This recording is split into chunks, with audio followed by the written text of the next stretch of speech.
Brilliant. So good afternoon, everybody. Welcome to today's Greener Care Special Interest Group meeting. It's my absolute pleasure to introduce a speaker today. We've got Aidan Long, Associate Director for Networks and Communications for Healthcare Without Harm. And he's coming to talk to us about the Global Green and Healthy Hospital Network project. Very exciting. This will be a 35-minute session, including Q&A towards the end. So please have some questions ready for Aidan, and I'll hand over straight to him. Thank you, Aidan. Thank you, Jaden. Hello, everybody, and thanks for the invite to join you today. It's really exciting to speak to you all and tell you a bit more about the work we do and the networks and the movement we're building.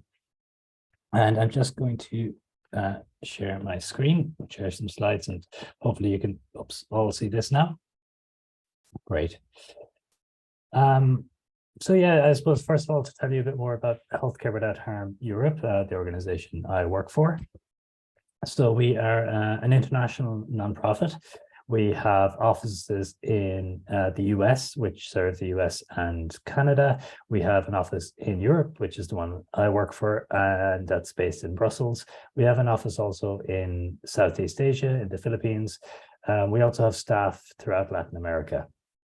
But we also cover other parts of the world as well. So we work with local partners in places like Brazil, India, China, South Africa, and Australia to run our projects and programs there. So the organization was founded 26 years ago this year in the US and started out as individual campaigns in individual hospitals and individual cities, firstly around things like anti-incineration campaigns, because there was a lot of waste coming from healthcare that was needlessly being incinerated and obviously causing an environmental impact.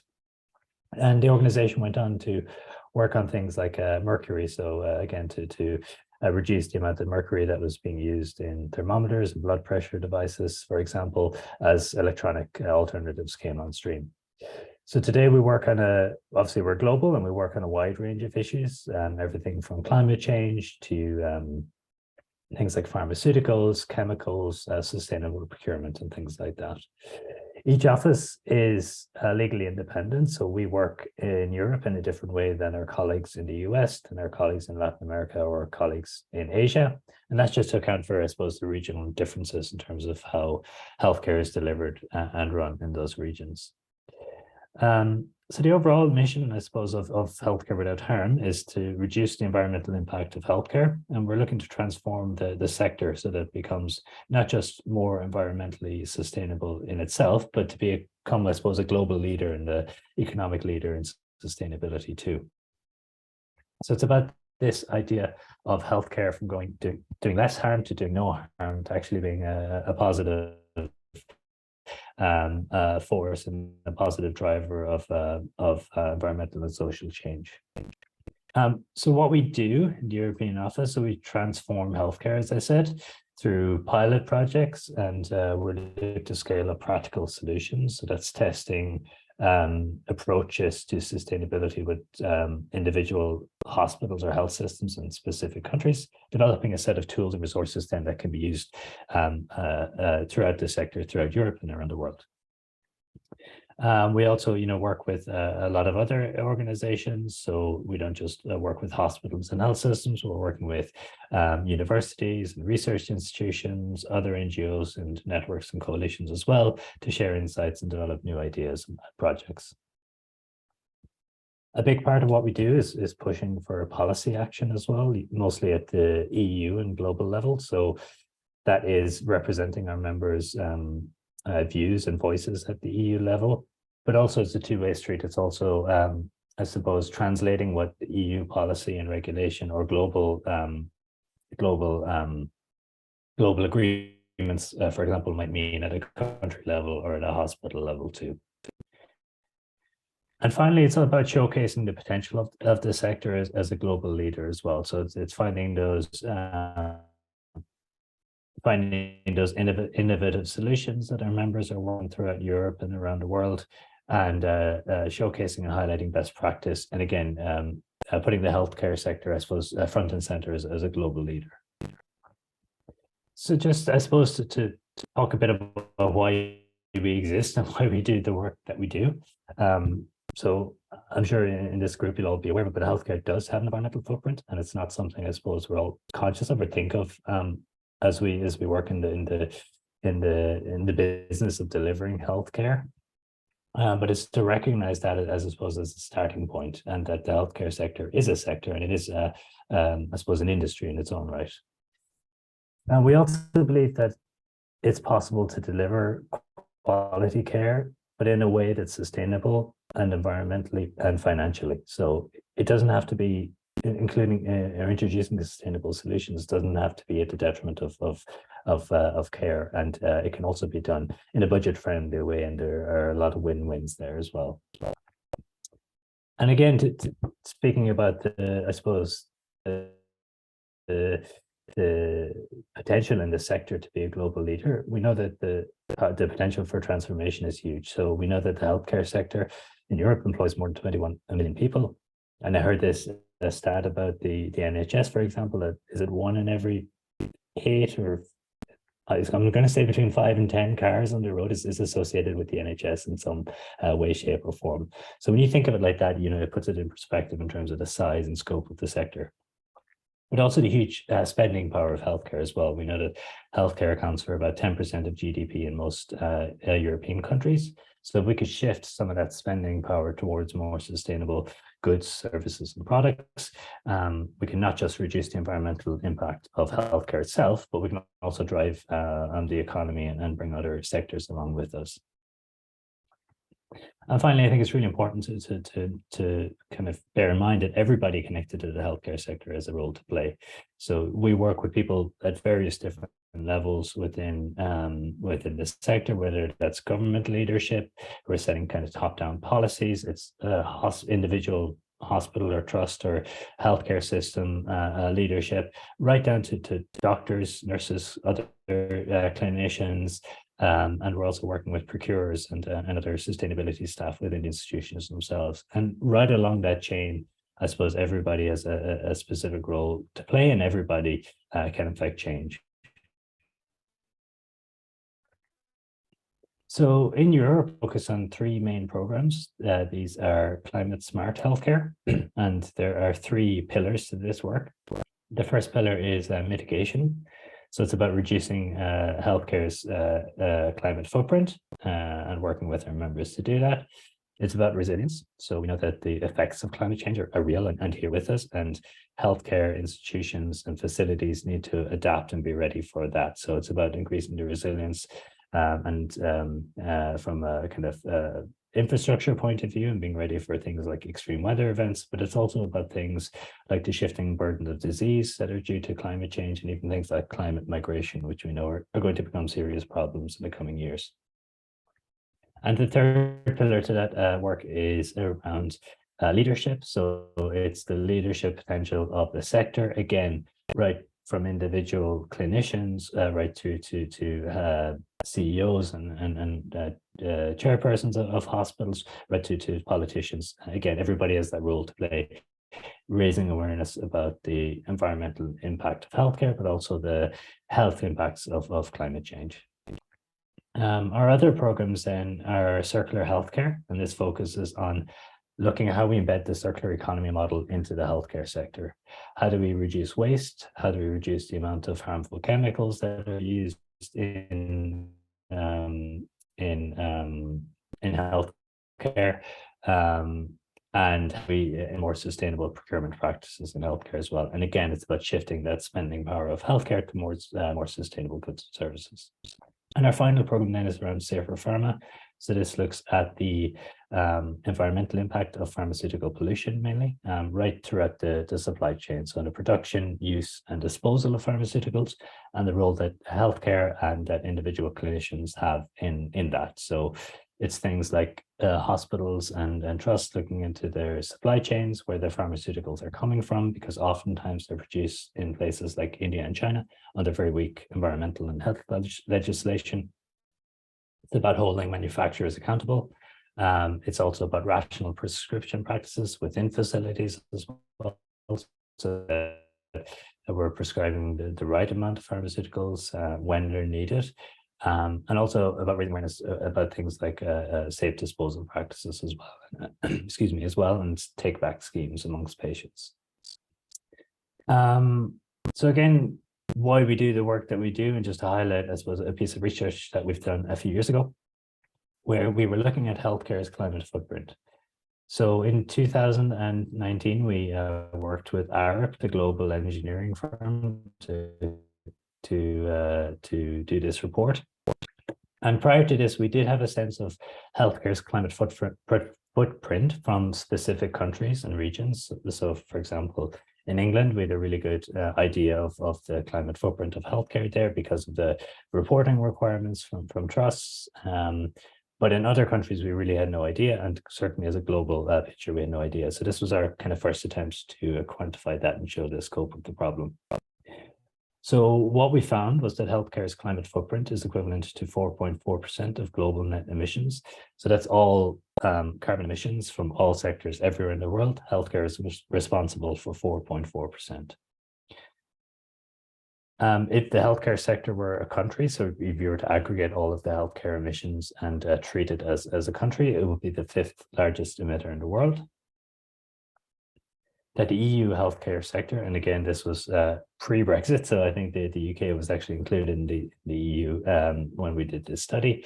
The EU healthcare sector accounts for 12% of the global healthcare climate footprint. So what that means in real terms is it puts it in 3rd place behind China and the US in terms of healthcare emissions. So the EU is right up there if you were to treat it as a block like that.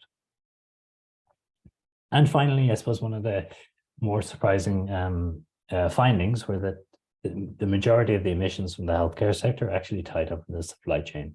So we used something called the greenhouse gas protocol, which I'm not sure if you're familiar with, but basically it's a way of categorizing emissions in different areas that they call scopes. So scope 1 are direct emissions from organizations. So that's fossil fuels that are burned on site, or for example, in company-owned vehicles as well. So your fleet vehicles. Scope 2 emissions are purchased energy. So any emissions associated with the electricity or heating you run in your facilities. And then scope 3 emissions are other indirect emissions. It's basically everything else. So all of the goods, services you buy, it's patient and staff travel to and from hospital, or to and from healthcare institutions too. So all of that is by far the largest majority of healthcare emissions. So, when we think about emissions, we typically think about, energy efficiency or reducing the amount of fossil fuels we're burning. But it's also important to think about the supply chain, think that every good service, everything you bring into your healthcare institution has a climate footprint, and that makes up the biggest proportion of the emissions. So it's broken down in the report, and for anybody who wants to take a deeper look in behind the figures, this is what it looks like, and it's also broken down by category of emissions as well. So that's, I suppose, hopefully sets the scene as to why we exist as an organization and how we do the work we do. I next wanted to maybe talk a bit about our networks and how we work with hospitals, healthcare facilities, and individual clinicians. So our primary membership body is called Global Green and Healthy Hospitals. These are, as we like to say, the healthcare providers at the heart of our organization. And I'll explain a bit more about what that means in a moment.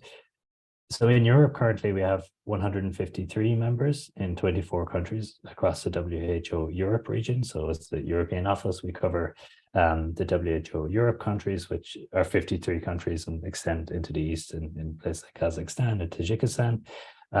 As you can see from the map, though, most of our membership is in Western Europe. But those are 153 members. That's not 153 hospitals. They're different levels. So what that really represents, again, in real terms, is those 153 members represents 6.7 thousand or 6,700 hospitals and healthcare facilities. So sometimes we'll have a member join as one individual small health clinic, for example.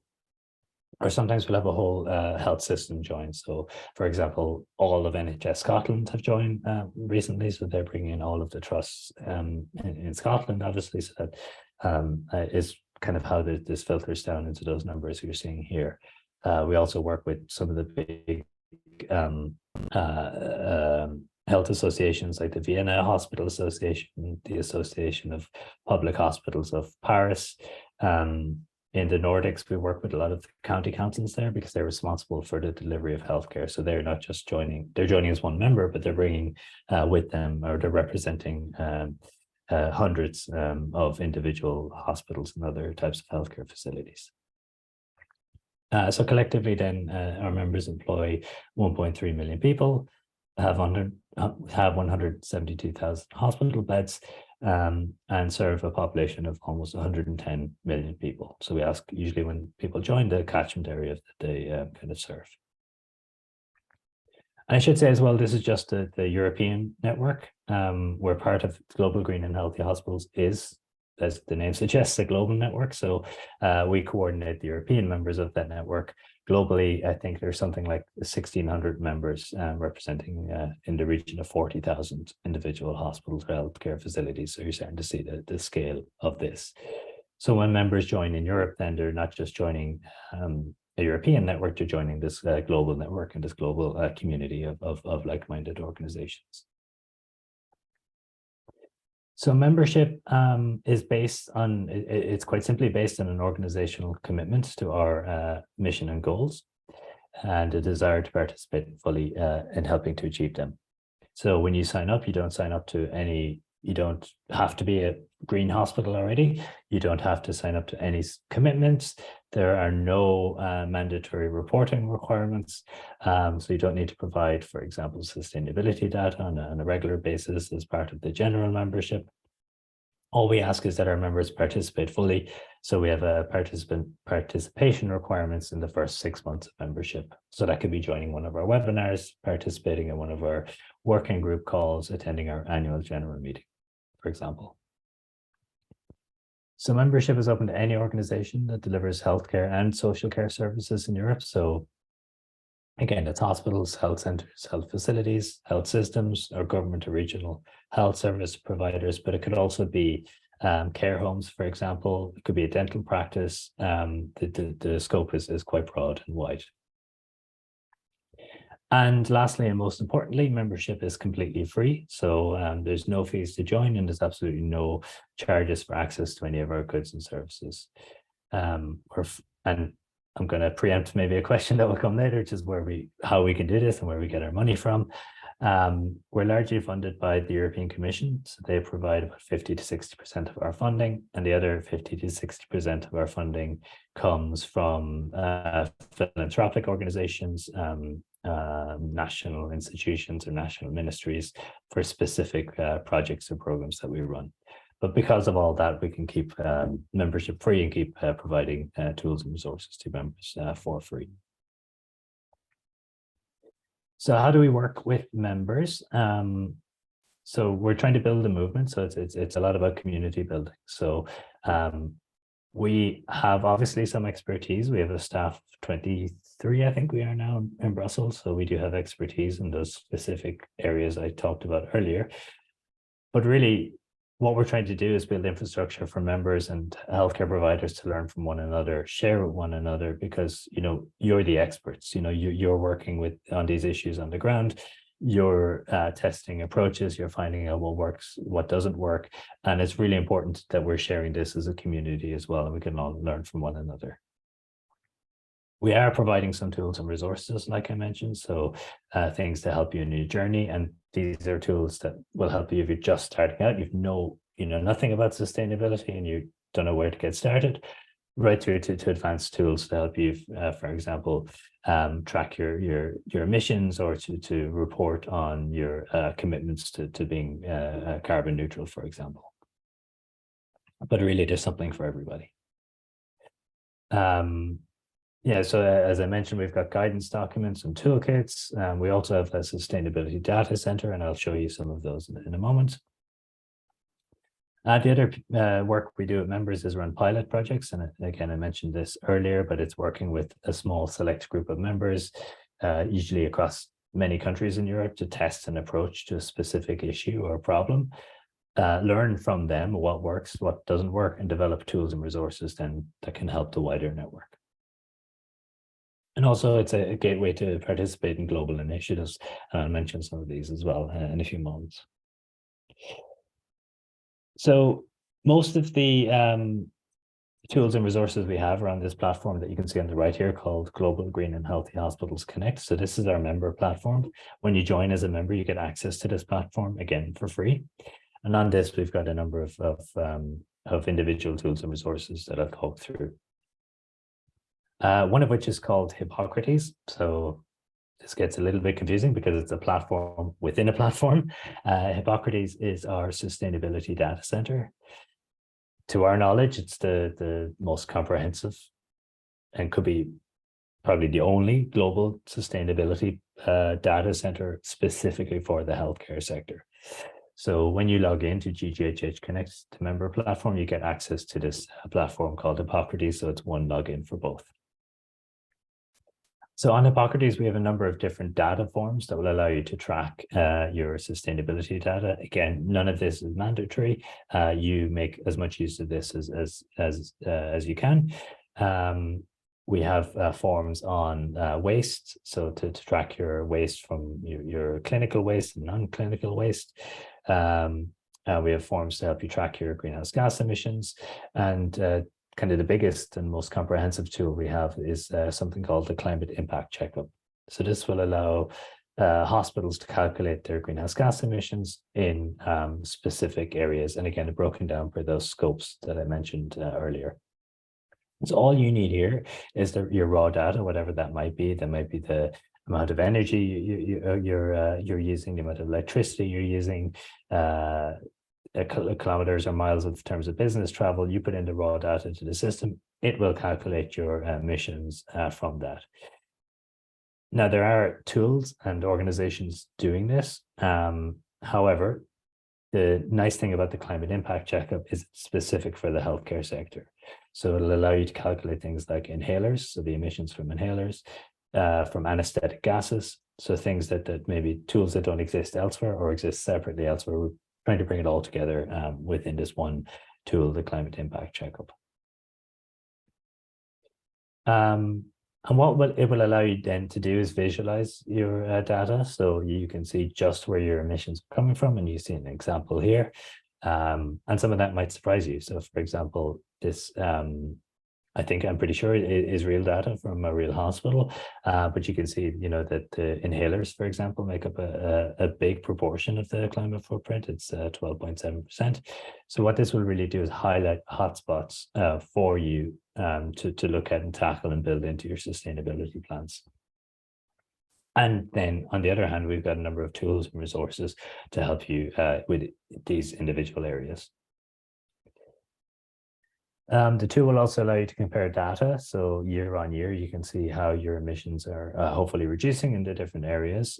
And you can backdate your data as well. So if you've got data from 5-10 years ago, you can go back and put it in individually year on year and see how that looks. We're building some, and this is quite basic, but we're building some benchmarking functionality here as well. So it'll allow you to see how your institution compares to hospitals of similar complexity or against your country average. Again, this is a work in progress. We are building this or developing this tool all the time. And of course, it will depend on enough of our members providing data to make this really robust. The other thing you'll find on GGHH Connect are discussion forums. So again, trying to put the infrastructure in place to help members communicate and network with one another.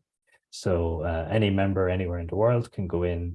You see the categories here on the right-hand side, can go in and ask a question. So you could have a trust in the UK, for example, saying, look, we want to develop a food waste reduction strategy. Does anyone have any tips or advice? And you could have a hospital in India, again, Brazil, South Africa respond to you and say, okay, here's what we did, and you can connect with them directly as well and take the conversation offline if you need to. But it's really opening up the global network to you as well.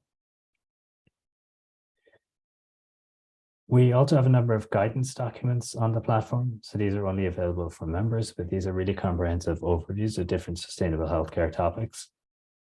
I think we have 5 currently. So this one on sustainable procurement, one on chemicals, waste, buildings, and energy, I think are the 5 we have currently. So these are really, really great documents to pick up if you're building a sustainability strategy, or you know somebody's working on these specific issues within your hospital.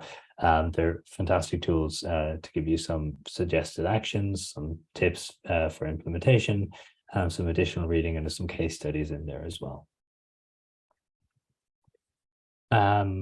We have some other resources then as well. I mentioned some of these a bit earlier, but some toolkits to help you with specific issues. So on the left-hand side, we've developed a toolkit on carbon management. That is a step-by-step guide that really talks you through how to develop a carbon management plan, how to develop a carbon management team, you know, the types of roles that should be on the team, the types of staff you should look to engage. There's a carbon management plan template in there as well, and it complements the climate impact checkup I mentioned earlier too. So we developed this after a pilot project with 5 hospitals in 4 countries, where we went in, gave them some hands-on support in developing plans and teams, and took the learnings from that project, put them in a toolkit, and made it available for the global network.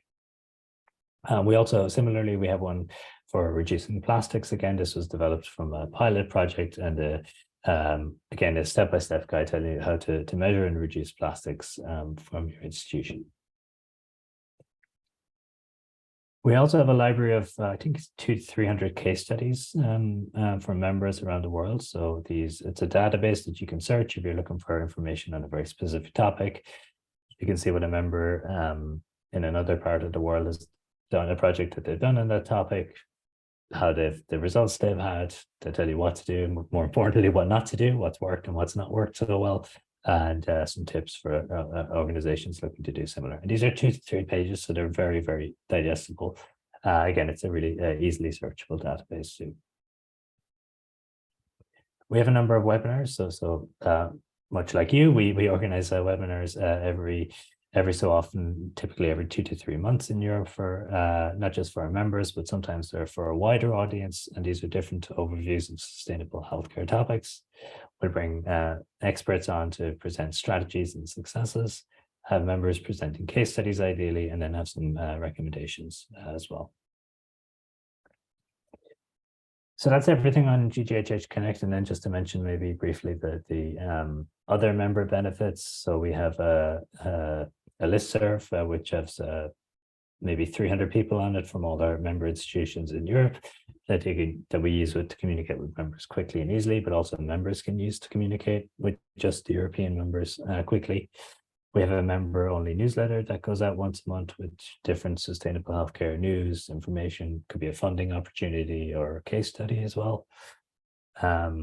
We do quarterly virtual member meetings where we bring the European members together once every 2 to 3 months to, again, pick a specific topic, bring an expert in, give an overview of that topic, and have some case studies. And it's a really nice informal space as well to meet with the other members and find out what's happening in other parts of Europe. The pilot projects I mentioned already, so are typically first port of call when we secure funding for our pilot projects is to go to our members in different countries and say, look, would you be interested? We think you'd be a really good fit for this. Again, what our members get is that hands-on support for that specific problem, and what we get then is to learn from their experience. And finally, I think a really important member benefit and something really important to note about membership is that we're a completely member-run organization. So our GGHH members in Europe have voting rights at our AGM. They elect our board of directors. They approve our annual accounts and strategies. So, you know, we listen to our members and go in whatever direction day one. So they completely dictate the organization. Again, when you join as a member, you have voting rights at our general meeting. And then I mentioned a bit earlier as well, these kind of global initiatives and projects that you can participate in as part of the membership. I'll run through these very briefly, and I'm nearly at the end. You'll be happy to hear. The first of which is called the Healthcare Climate Challenge. So this is a global program that we developed at Healthcare Without Harm Europe for healthcare institutions who are committed to tackling climate change. We launched it at the climate change conference, the COP in 2015 in Paris. We have over 200 institutions now around the world who've joined this. The first step is to sign a pledge to add your organization's name to that list of members who are made that commitment. And then if you join this, we do ask you to provide data year on year. So that could be data around, and it's those three categories I mentioned earlier around mitigations, so how you're reducing your environmental footprint, how you're building resilience to climate change, or if you've had a leadership project, for example, or a project that demonstrates leadership in climate action. And linked to this as well, we have awards. So every year we award the best performing members in those three categories around the world. Another program is Race to Zero. So this is for, so if you could think of the Healthcare Climate Challenge as the first tier, the Race to Zero is a really high level tier. This is for organizations who have committed to reducing their emissions to net zero. It's a UNFCCC, so the UN Framework Convention on Climate Change Initiative. It's not just for the healthcare sector, but we've partnered with the UNFCCC to engage the healthcare sector. So any healthcare institution who wants to join Race to Zero must do so through the healthcare, first joining the Climate Challenge, and then they can participate in Race to Zero. And there's quite a lot of reporting requirements there, but it's quite a high bar in terms of commitment, in terms of reporting. But you're joining this very elite group of healthcare institutions around the world who have made this really high level commitment, and again, get to say you're part of that movement. And finally, the other initiative to mention is called the Cool Food Pledge. So this is about reducing the emissions through food procured and served. Again, not just within healthcare, the initiative is for any public institutions. But again, we've partnered with the organization who's developed this, called the World Resources Institute, to deliver this for the healthcare sector.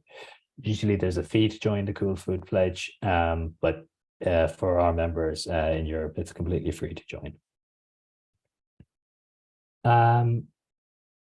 And I'll skip through these. There's more detail on the Healthcare Climate Challenge, but it'll be in the slides, which I think might be circulated afterwards. So please do feel free to look through those. And all of this information, of course, is on our website also. Two last things to mention maybe before I wrap up. So that what I've spoken about so far was our work with organizations at an institutional level. And that's the member, people don't join as individuals, they join as organizations, the Global Green and Healthy Hospitals, but we are developing networks then to engage with healthcare leaders. So if you're working with clinicians, or groups of clinicians who are interested in sustainability, this is the direction to point them in. So we've developed two networks in Europe. The first of which is called the Nurses Climate Challenge, which looks to engage with nurses to raise awareness about it's the health impact of climate change, but also how healthcare has a climate impact. Provide them with tools and resources. And the idea then is they act as multipliers, and they go back to their hospitals, they go back to their universities. It's for student nurses as well. They raise awareness amongst their colleagues. They run information evenings, awareness raising sessions over lunches and their rounds or whatever it might be. I think there's about 250 nurses part of that currently, but again, they've in turn trained over 5,000 individual nurses around Europe on issues of climate change and health. The other network we started to develop is called Doctors for Greener Healthcare. So this again is for doctors in Europe who again, it's building that community of clinicians who are interested in reducing their environmental footprint of their work, sharing tools and resources. We also have advocacy opportunities as well, where we see an opportunity to leverage the voice of healthcare professionals, again, recognizing that healthcare professionals have a really trusted voice to bring it to policy debates and global initiatives too. And then this is my last 2 slides, I promise. We'd like to invite you to our upcoming conference. So every few years we run a conference called Clean Med Europe. So this is the sister conference of a conference that they run in the US. And it's Europe's leading conference on sustainable healthcare. It's attended by healthcare management, sustainability managers, clinicians, industry leaders, academics, students, you name it. It's the one place where we're bringing everybody together to look at issues around sustainable healthcare. It's completely online, so it's a really accessible platform as well. You can watch the recordings back afterwards, and it's going to be held from the 5th to the 9th of June. So we're launching this on World Environment Day. You can find more information on how to register at cleanmedeurope.org. To mention, there's an early bird ticket price. I think the regular ticket price is €120. The early bird is 20% off that, and it runs through to March.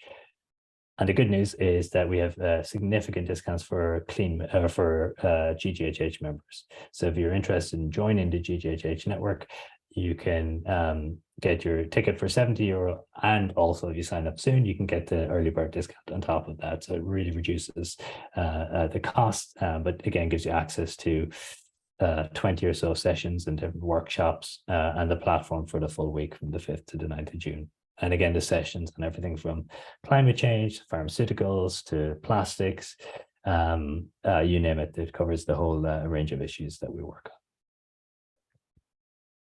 Sorry, that wasn't my last slide, but this is to bring us back full circle as to why we do the work that we do. I love this quote. It's from our president and founder, and there's a fantastic TED Talk, by the way, on YouTube somewhere if you're interested in hearing more from him. But his quote is, "You can't have healthy people on a sick planet." So, you know, it's about recognizing that paradox that as healthcare institutions, we're trying to heal people and make them better. But on the other hand, through the pollution that we're generating, through the emissions we're generating, we're harming the environment and impacting people's health. And it's trying to recognize that and to close that circle. And yeah, with that, I'd say thank you and thanks for listening to me blabber on. I know I went a little bit over, so apologies, Jade. But if there's any questions, yeah, please do let me know. Oh, that was great. Thank you so much, Aidan. I've learned a lot about healthcare without harm, and it's clear the impact that your members are making. Data and knowledge sharing are the drivers in what's going to create a sustainable future, not just for health and social care, but as you've just said in the quote there, the whole planet. We can't have healthy people on a sick planet. And it'd be great to actually have access to those 200 plus case studies that you mentioned. That's something that we're really keen on doing with the Greener Care Special Interest Group, is actually sharing best practice solutions on who's doing what and who's doing it well, and actually networking and putting people in touch regionally. If not, what you're doing is actually, you know, Europe wide, which is fantastic. I actually wrote down one of the data facts that I thought was really interesting to think about. And of 195 countries, if the health and social care sector was a country itself, that it'd be the 5th largest emitter. That is just food for thought there on its own. We are a relatively small audience today, but I would like to open up some questions if we've got time. You've not run over at all, Aidan, so thank you. I'm just going to take us both off spotlight so I can see everybody. And if you wouldn't mind stop sharing your slide, then we can have everybody on the screen together. Do we have any questions? Feel free to unmute because we are relatively small.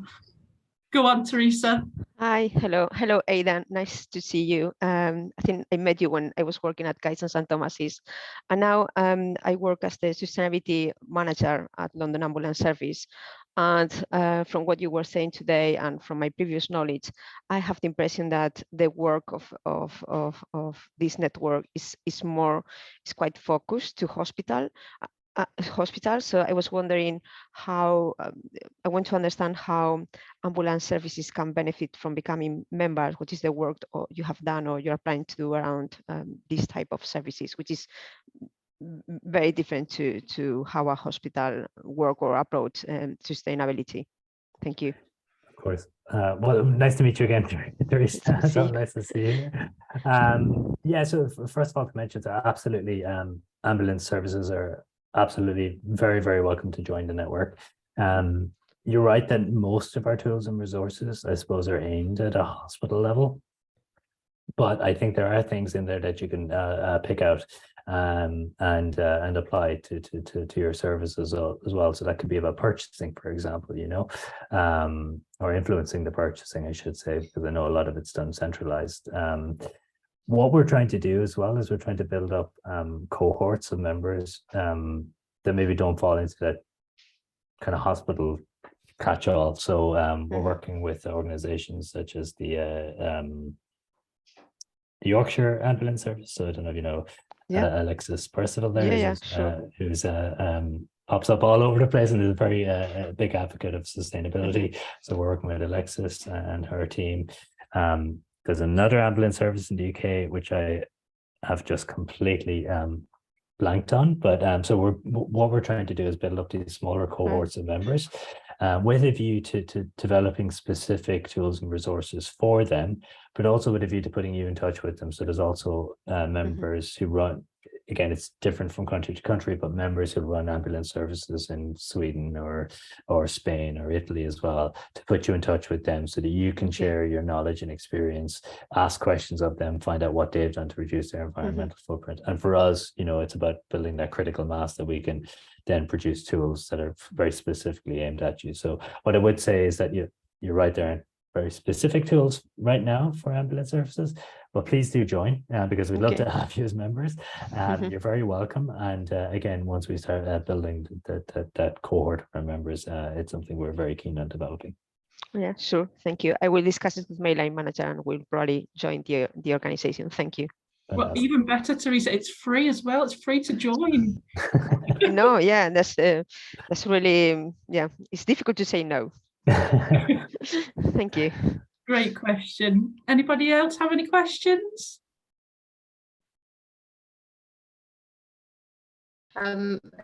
It's not a question, but I wanted just to say thank you very much, Aidan, for talking us through that. It's just so encouraging to hear about all the work. I hadn't heard of the organisation at all previous to today. Now I've just started within a quality improvement role within our trust, and so I'm not directly involved in any of our sustainable type of projects, but I'm hoping that I can try and encourage people across our trust when they are looking at quality improvement to take it into consideration, and so it's sort of surreptitiously be sort of banging the drum. So but it's really helpful to know that there's somewhere I can go and get some really good data and information just to support those sorts of arguments. So thank you very much. Absolutely, and please do, Victoria and others as well, feel free to reach out if you'd like to put us in touch with, you know, the sustainability teams within your organization. I'm very happy to speak to them, talk about, you know, present what I've just done to them as well, and answer any questions they might have. So please do. And yeah, sustainability is such an important part of quality improvement as well. And I'm not sure if you're aware of the SUSQI framework from the Centre for Sustainable Healthcare. Yeah, so I'm sort of trying to get my head around a lot of things at the moment, but trying to incorporate that into it. So and if we have your slides from today, I think I might just reach out to our sustainability team and perhaps share those with them and say, you know, it'd be worth, if you're not already on their radar, to get in touch. So thanks again. Absolutely. And we have also, of course, Jade, please feel free to share the slides, but we have a prospectus as well, which I'll send on to Jade, that presents that in a somewhat nicer format. So please feel free to share those and share my contact details as well. Thank you. Brilliant. Yeah, if you could send me the prospectus, Aidan, and I will forward them on to everybody that's attended today and also our wider group membership as well. And I'll put the links onto our Greener Care Special Interest Group landing page on the IHM website too. Something that will be of interest to you as well, Victoria, was something that we participated in October. We did a QI for People, Patients and Planet event, and we'll be working with the trust that led on that again later this year. So I'll send you the link to the recording so you'll be able to watch those as well, and also keep you in the loop of what's happening with the next event. That's an aside from today, Aidan, but it felt a nice follow on from there. I'm just conscious of the time and just wanted to wrap things up, as well as thanks to Aidan. We've got a few other events where you may like to come along, Aidan Healthcare Without Harm, and present again. So we've got a Greener Care conference, a virtual one again this year. We ran it last year and the year previous. This one's on the 10th of May. It's a lunchtime event, 12 till 2. We will be recording the session, so if you're not able to join us for the full 2 hours, then you will be able to catch up. We'll have a presentation on decarbonising Wales. And following on from Aidan's quote, another one that I wrote down is decarbonising healthcare supply chain is critical. So it'd be great to have that session as part of the conference. I've invited Aaron White, who I was introduced to via Hannah, who's on the call today, who's head of business for Oakland Care, to come and talk to us about a more sustainable future in care. He presented at the NEC in Birmingham recently, and I'm hoping he can come and do that presentation specifically for us if we've got any questions for him. And I'm also pursuing a session with our social care innovators who are doing work within the social care sector and are actually doing their own case study trialling filters on washing machines to keep out pollutants from waterways. So that'd be very interesting. And we're still pursuing the work with our social care and healthcare Greener Care short course masterclass, which is looking at carbon literacy and sharing best practice. So we may come to you for some of those case studies, Aidan, to include in those. And then we have also our national conference. It's our first in-person event as part of the Health Plus Care Show on the 26th to the 27th of April this year at London's Excel. And we would like to have a Greener Care focus session on one of those dates on our stage. I'll be in touch and we can try and arrange something. It may be that we do a whole group session, have several members contribute to a roundtable discussion while we do something more specific. While we've got a couple of minutes left, did anybody else want to share any thoughts, feedback, or have any questions for me today? No? Brilliant. Well, I'll give you 10 minutes back of your day. I extend my thanks again to Aidan for coming and speaking to us. Thank you, everybody, for attending. I hope you have a lovely weekend, and I look forward to seeing you at the next Greener Care Special Interest Group meeting soon. Thank you all. Take care. Thank you. Thank you, Jade. Bye. Thanks, everyone. Bye.